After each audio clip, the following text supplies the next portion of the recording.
She paid for a soldier's coffee, not knowing he was the missing heir of a fortune. The rain was falling in a soft, steady drizzle, turning the pavement outside the small coffee shop near the bus station into a mirror of gray and gold.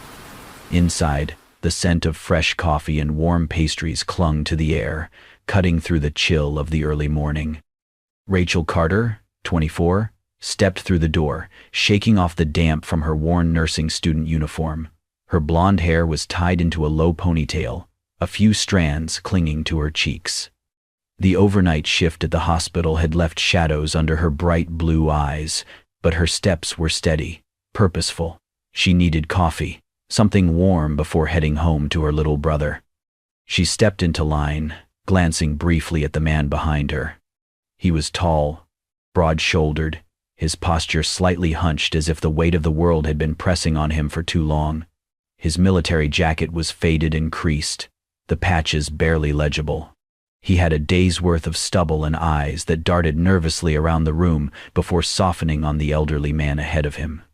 When the older gentleman struggled to reach for a pastry, the soldier quickly stepped forward, handed it to him, and smiled faintly. The older man nodded in thanks and moved to sit down. Rachel turned her attention back to the counter, but not before catching the moment Eli pulled his wallet from his pocket. He thumbed through it slowly, 3 crumpled dollar bills and a handful of coins. Enough for a coffee, but not much more. She stepped forward to order. 1 small, dark roast. And she glanced back at him. His coffee's on me. The barista paused, confused, then nodded. Eli looked up, surprised. His eyes met hers, gray-blue, like the ocean before a storm. For a moment, they just looked at each other, the rain outside, tapping gently against the window. "You don't have to do that," he said quietly, his voice raspy but steady. Rachel smiled, warm but weary. "I know, but I want to." He hesitated. "I'll pay you back." She shook her head. "Just pass it on." Eli's lips parted, but he had no words. His throat tightened. It was just a cup of coffee, just a $5 gesture. But something about the way she had said it, like it was the most natural thing in the world to be kind, hit deeper than he expected. She took her drink and walked to the exit, the bell above the door chiming softly behind her. Her figure disappeared into the silver mist beyond the glass. Eli stepped up to the counter, still a little stunned. "What kind of person does that?" he muttered to himself. The barista handed him the coffee. The kind the world needs more of. He held the cup, feeling its warmth seep into his cold hands.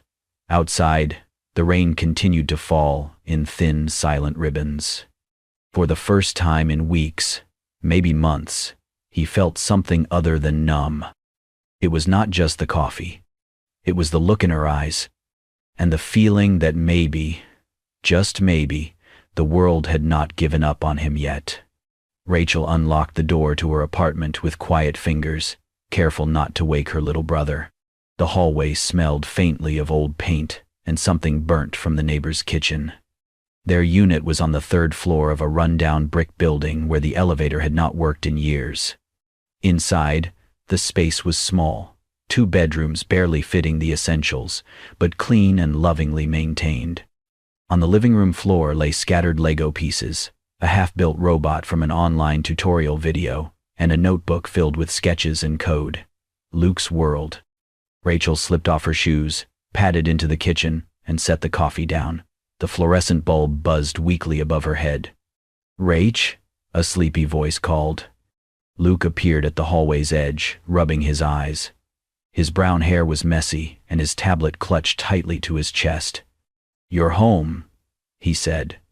"I'm always coming back, buddy," she whispered, hugging him. "Go back to bed. Big school day tomorrow." "Did you get my raspberry yogurt?"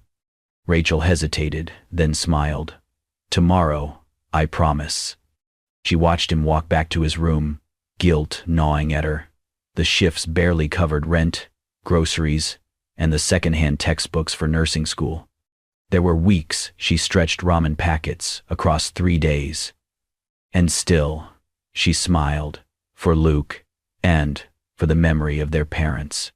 Their mother had died when Rachel was 16, cancer, undiagnosed for too long. Their father, Sergeant Carter, had fallen in Afghanistan less than a year later. He had died a hero, they said. The medals were tucked into a drawer Rachel never opened. She had been 17, with no one but an 8-month-old Luke and a stack of bills. Now, at 24, she was halfway through her nursing program. She worked nights at the hospital doing administrative tasks, weekends at a diner, and occasionally helped elderly neighbors with groceries.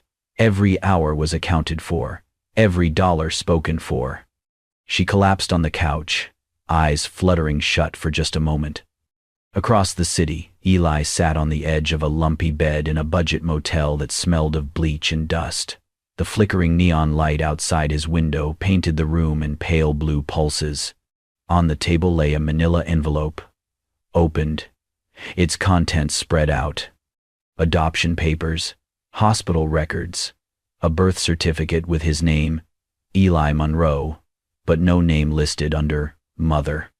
His thumb rested on a faded logo in the corner, St. Margaret's Women's Health Clinic. His hands trembled. He had spent 8 years in a place where days blurred into dirt, smoke, and silence. Captured during a covert mission gone wrong, presumed dead. He had clawed his way back, found his way out, and now he did not know where he belonged. Family. He had none. Friends? He had kept them at a distance. Home? He had never had one. And then, just days ago, he had received this file from the VA. "We thought you'd want to know," the caseworker had said. "There may be someone looking for you." But no name, no letter, no hand reaching out. Eli stood up, running a hand through his short hair. The nightmares still came, gun smoke, screams, the metallic taste of fear, every time he closed his eyes. And yet, he had not forgotten the girl in the cafe, Rachel. She had given him coffee. Not out of pity. Not because she knew his name, his story, or his pain. Just because. 2 lives, 2 different corners of the same city. One, building a future from the ruins of the past. The other, lost in the shadows of war, trying to find a name, any name, that might make him feel real again. And though they had met only once, that morning had shifted something. Because in a world where most people looked away, she had looked right at him. And smiled. The night was slow at St. Mary's Hospital, the kind of eerie quiet that felt too good to last. Rachel sat behind the front desk, hunched over paperwork, eyes heavy from back-to-back shifts. Her scrub top was wrinkled, and a loose strand of blonde hair kept falling into her eyes. She pushed it back and sipped lukewarm coffee from a chipped mug labeled "World's Sleepiest Nurse." The front door buzzed. She glanced up. A man stumbled in mid-40 seconds, reeking of alcohol, slurring his words. He leaned on the counter, eyes glassy. "Hey, pretty girl, you got a phone? Maybe I can call my heart, 'cause it just stopped when I saw you." Rachel forced a polite smile. "Sir, this is a hospital. Do you need medical attention?" He leaned in closer, voice low and greasy. "Only thing I need is your number, sweetheart." Rachel stood, backing away slightly. "I'm going to call security if you don't leave." The man reached over the counter, his hand brushing her wrist. Then, out of nowhere, "Let her go." The voice was low, firm, and immediately sobering. Rachel's eyes darted to the entrance. Eli stood there, half in shadow, wearing the same worn army jacket. He crossed the floor in 3 calm, steady steps. The drunk man turned to him, confused. Eli didn't raise his fists. He just stared, quiet, unblinking. And something in that gaze made the man take a step back, then another. Muttering, he turned and staggered out. Rachel stood frozen. "Are you okay?" Eli asked gently. She nodded, still stunned. What are you doing here?" "I had a VA appointment," he said, Missed it. Wandered in here. Heard yelling. Rachel let out a shaky breath. Thank you. Eli shrugged. You bought me coffee. I owed you. Later that night, they sat outside the hospital on a cold metal bench beneath a flickering street lamp. Rachel had brought 2 vending machine sodas and a shared silence. You didn't have to step in like that, she said. You looked tired, Eli replied, and scared. She chuckled dryly. That obvious? Only to someone who knows the look. Rachel took a sip of her soda. My dad was in the military. Deployed twice. Didn't come back the second time. Eli looked over, his face unreadable. I was 10, she continued. He was my hero. I thought if I held my breath long enough, he'd walk through the door. He was quiet for a long moment. What was his name? Michael Carter. He wrote letters home every week. He said the hardest part wasn't the danger. It was missing birthdays and first days of school. Eli nodded slowly, his hands clenched in his lap. Rachel noticed. You served too, didn't you? He didn't answer right away. His voice, when it came, was hoarse. 8 years. Lost track of how many places, of how many people. Rachel's eyes softened. Is that why you're here alone? I'm not good at being around people, Eli admitted. I keep waiting for the floor to drop out. Well, Rachel said, it hasn't. Not tonight. Eli looked at her then, really looked. There was something in her face, something unguarded and kind, that made his chest ache. She smiled. For what it's worth, I think my dad would have liked you. Eli blinked quickly and turned away, but not before she saw the tear he wiped away with the back of his hand. That night, 2 people, each carrying invisible scars, shared more than a bench and soda. They shared understanding. And for Eli, whose world had felt like a series of disconnected shadows, Rachel's voice was the first warmth he had known in years. Rachel stood at the stove, stirring a pot of noodles as steam curled into the air. The scent of garlic and herbs filled the small apartment. The walls were decorated with drawings, some crayon sketches from Luke, some anatomy diagrams from Rachel's nursing classes. A small dining table was set with mismatched plates, and a flickering candle added a soft glow to the cozy space. Smells amazing, Eli said from the doorway, rubbing his hands together. He had hesitated before accepting the invitation, but Rachel's voice on the phone had made it feel like less of a favor and more of a welcome. Rachel turned with a smile. It's just spaghetti. Nothing fancy. After weeks of gas station snacks and ramen, this might be the best meal of my life. Luke came running into the kitchen, a toy robot in one hand. Eli, you came. Eli bent down, smiling. I wouldn't miss it, buddy. You can sit next to me. Luke grabbed his arm, guiding him to the chair like an old friend. Rachel watched, heart warming at how natural it all felt. They sat down, and for the first few minutes, the only sound was forks clinking and the soft hum of conversation. Eli ate slowly, savoring each bite.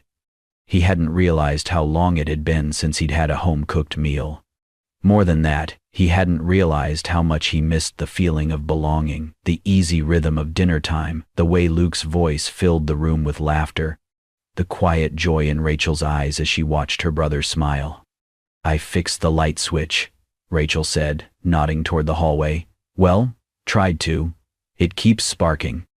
I can take a look at it later, Eli offered between bites. You know wiring? She asked, surprised. He shrugged. 8 years in the Marines, you learn to fix what breaks. True to his word, after dinner, Eli grabbed a flashlight and knelt beside the faulty switch.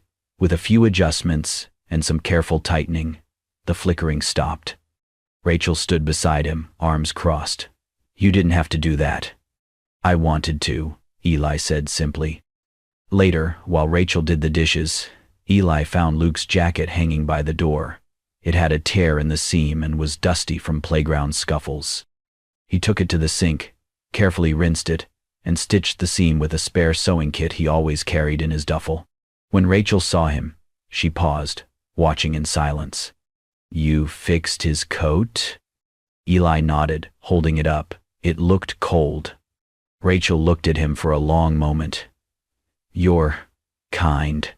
Eli looked down. I'm not used to anyone thinking that. Well, maybe you should be. Luke interrupted them with a paper and a big grin. I made this for you, Eli. He held up a drawing of the three of them, Rachel, Luke, and Eli, under a big blue sky with the words, Dinner Friends Forever. Eli took it slowly, as if it were something fragile. Thanks, Luke. I'm gonna keep this. That night, when Eli finally left the apartment, Rachel stood at the door and watched him walk down the hall. Thank you for coming, she said. Eli turned back. Thank you for dinner. And the warmth.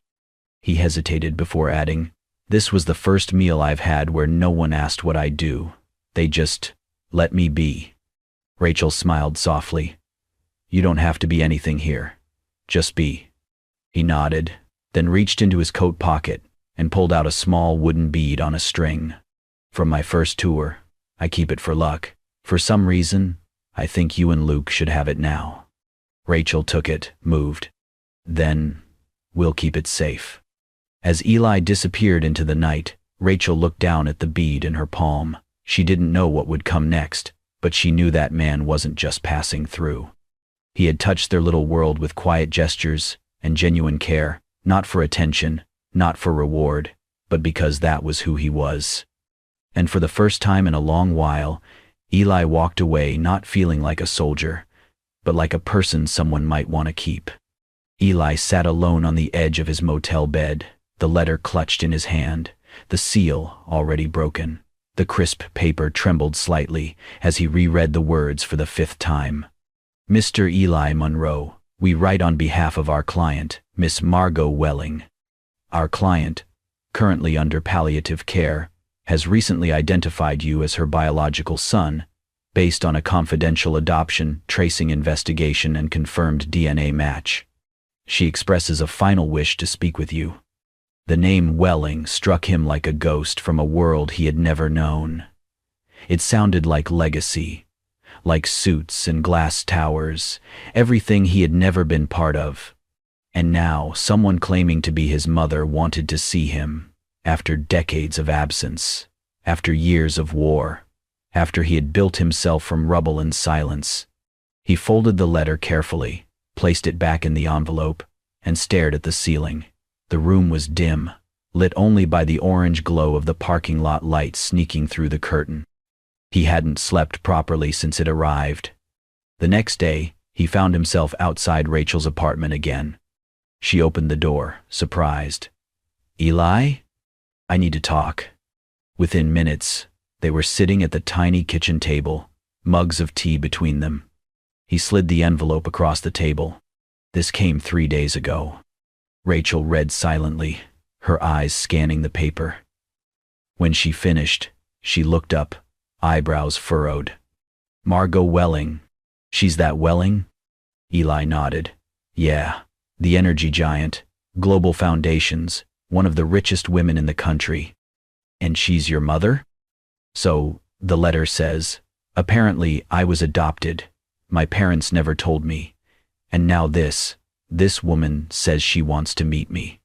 Rachel leaned forward, voice gentle. Do you want to? Eli hesitated. I don't know. It doesn't make sense. If she really cared, why now? Why not when I was a scared kid being moved from base to base? Why not when I came home broken? His voice cracked slightly. Rachel reached out, her fingers brushing his knuckles. You don't have to forgive her, but maybe you deserve the truth. Closure. Not for her, for you. Eli stared at her hand, warm, steady. I'm afraid. Of what? That if I go, I'll get angry. Or worse, I won't feel anything. What kind of son feels nothing when meeting the woman who gave him away? Rachel pulled back, looking him in the eyes. The kind who survived. You are not defined by what they did or didn't do for you, but you do deserve to stop wondering. Even if it's just once. Eli exhaled slowly, the weight in his chest shifting slightly. I think I need a few days. Rachel nodded. Take them, and whatever you decide, I'll be here. He stood up, lingering in the doorway. Thanks, Rachel, for always seeing me. She smiled softly. Just don't vanish without saying goodbye. But that's exactly what he did. For the next few days, Rachel heard nothing. No calls, no texts. She went to the coffee shop, waited at the bus stop, walked past the hospital bench where he often sat in silence. Gone. One morning, she found a note slipped under her door, in the familiar, neat handwriting she'd come to recognize. I needed to go. You were right. I deserved to know. But I didn't want you to see me if I broke. I'll come back, if I still know how. Rachel held the note against her chest, heart heavy but proud. Eli wasn't running away. He was walking into something painful, maybe for the first time on his own terms. Whatever lay on the other side of that truth, he'd face it. And if he made it back, she'd be there, waiting, just like she said. The smell of grilled cheese filled the kitchen as Rachel sliced apples for Luke's plate. The little boy sat at the table, humming as he scribbled in his notebook, lines of code she did not understand but always encouraged. The television in the corner murmured softly with the evening news. Rachel was only half listening, her thoughts drifting to Eli and the days since he had disappeared. It had been almost a week. No messages. No sign. Just the echo of that note he had left her. She had tried to be patient.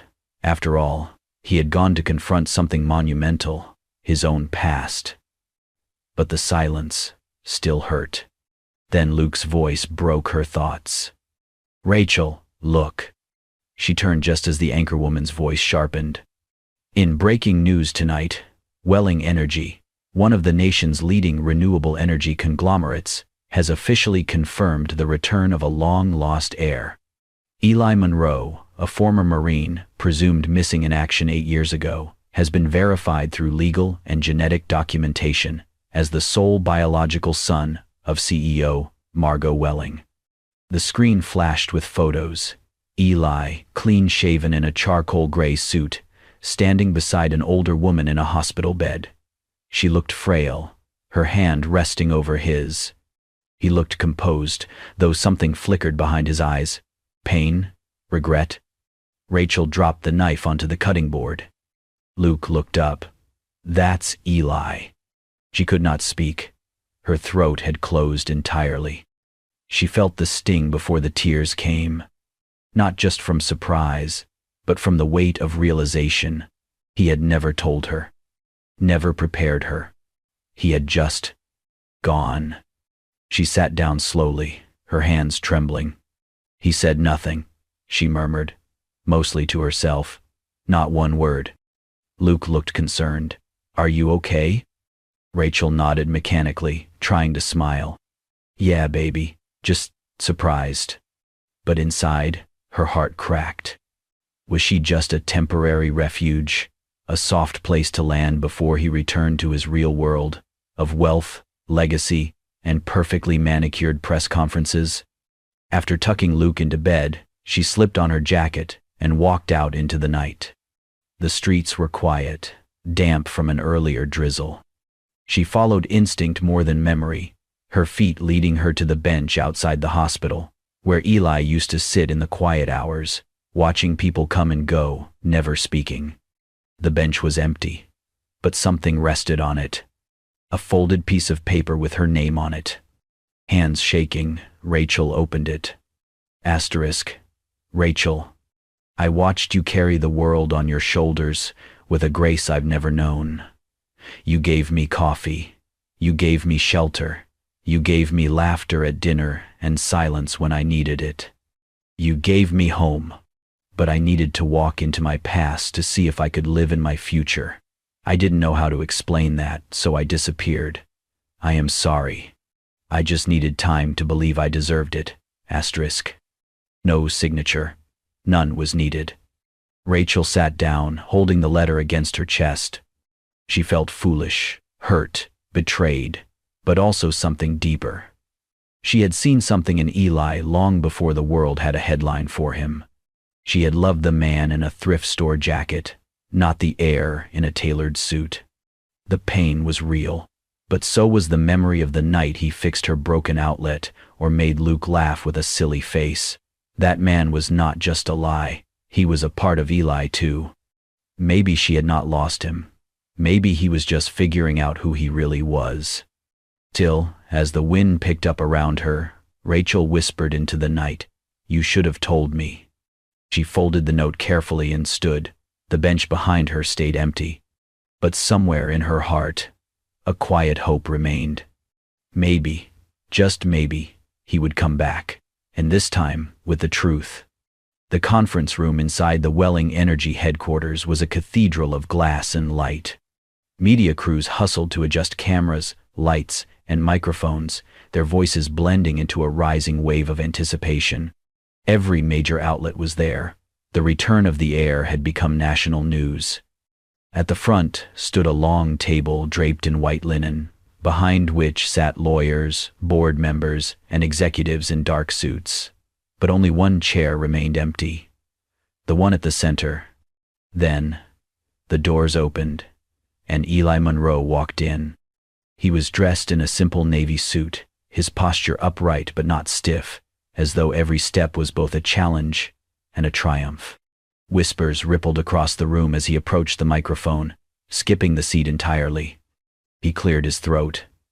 The cameras clicked and whirred. "Good morning," Eli began, his voice calm but resonant. "I know most of you are here expecting statements about fortune, succession, and what this means for the Welling Energy empire." He paused, his eyes scanning the crowd. Behind the reporters stood a few unfamiliar faces, but in the back row, standing quietly near the exit, was Rachel. She wore a pale blue blouse and jeans, her blonde hair loose around her shoulders, her eyes locked on his. Eli smiled faintly. "But I'm not here to talk about fortune," he continued. "I'm here because, not too long ago, I was just another man in a faded uniform. I had no name that mattered, no legacy I believed in, no family I knew. I was tired, angry, lost." The room hushed. And then someone bought me a coffee. The room blinked, confused. She did not know my name. She did not ask for one. She just paid for a stranger's drink and told him to pass it on. That moment didn't just warm me, it shook something awake. I had not been seen as a person in a long time, but she saw me. He glanced toward Rachel. "Her name is Rachel Carter." The camera lights turned instantly, locating her in the back. She froze, eyes wide. Eli stepped down from the stage and walked toward her, past a wave of stunned executives and whispering reporters. A handheld mic was passed to him. He took it, stopping a few feet from where she stood. Rachel's face was flushed, unsure whether to run or stay. "I came here today," he said, softer now, "because I realize this company, this name, this money. It means nothing unless I know who I am without it." He took another step closer. "You reminded me that I was still human, that I could laugh, that I could fix a broken outlet and be thanked like I mattered, that maybe I did." The cameras flashed again. "I found my blood," he said, eyes locking with hers, "but you found me." A murmur spread through the room, not gossip, not scandal, just awe. Rachel stepped forward, trembling. "You disappeared," she whispered. "I did," he replied, "because I was scared that if I stayed, I'd lose you the moment you saw the truth. But the truth is, you saw me before I even knew who I was." Reporters scrambled to catch every word, but Eli turned to them one last time. "She gave me coffee. I want to give the world better because of her." Then, without waiting for another question, Eli took Rachel's hand and walked with her out of the spotlight. Behind them, the crowd did not cheer, but it was as if the air had changed. Something real had been said, something human in a world of headlines and stock prices. And in that quiet exit, hand in hand, A new kind of legacy began. 1 year later, the doors to the Carter Community Wellness Center opened with the gentle chime of a brass bell above the frame. The building, though modest, radiated warmth, cream-colored walls, flower boxes beneath the windows, and a sign that read, "In honor of James Carter," carved in wood, painted by hand. Inside, Rachel stood by the reception desk in a soft green blouse and white sneakers, handing out flyers to new patients. The center, funded by the Monroe Welling Foundation, offered free care for low-income families, walk-in clinics for veterans, and mental health support for trauma survivors. Every room had sunlight and stories. Every nurse on staff had once dreamed of helping and now had the means to do so. At the heart of it all stood Rachel. Eli, meanwhile, had become something of a myth. The heir who refused the empire. The Marine who traded mansions for missions. He quietly gave away nearly 80% of his inherited wealth, directing it to build shelters, schools, and transitional homes for veterans and their families. He refused board seats, titles, or applause. "I don't want control," he told one journalist. "I want change." And change came.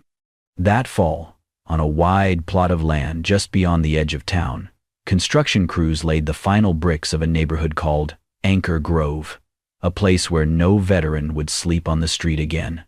It was designed with open kitchens, wide porches, and gardens between every house. Rachel and Luke were invited for the ribbon cutting, but as they arrived, Eli pulled her aside toward one of the porches, where a single swing hung gently in the breeze. "I wanted you to see this one first," he said. She turned to him, eyes filled with pride. "You did all this?" "No," he replied. "We did." A breeze lifted her hair as he reached into his coat pocket.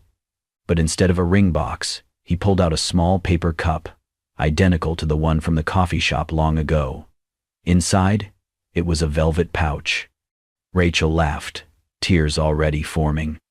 "You kept the cup?" "I kept everything," Eli said, dropping to one knee under the porch's shade. "You gave me coffee, Rachel. But more than that, you gave me a place to belong. You gave me peace. You gave me home." He opened the pouch to reveal a simple gold band. "I'd like to give you forever." She nodded, her voice caught in her throat. "Yes, always yes." From behind them, Luke whispered, "You better kiss her, man. I need this ending for my video." Eli stood, scooped Rachel into his arms, and kissed her as the sun dipped low behind the houses they helped build. Later that night, Luke uploaded a short clip. It was simple. A porch swing, a paper cup, a kiss, and a quiet title across the screen. From caffeine to commitment. Within hours, the video spread across the internet. Not because it was flashy, but because it was real. One cup of coffee, one small act of kindness. And now, one home, one family, one future, rebuilt together. Thank you for joining us on this touching journey, from a simple cup of coffee to a life built on love, healing, and second chances. Stories like Rachel and Eli's remind us that kindness, no matter how small, can change everything. If this story moved you, imagine what the next one will do. Subscribe to Kindness and Love Tales for more heartwarming stories that restore your faith in love, humanity, and hope. Don't forget to hit the bell so you never miss a tale that could brighten your day or your life.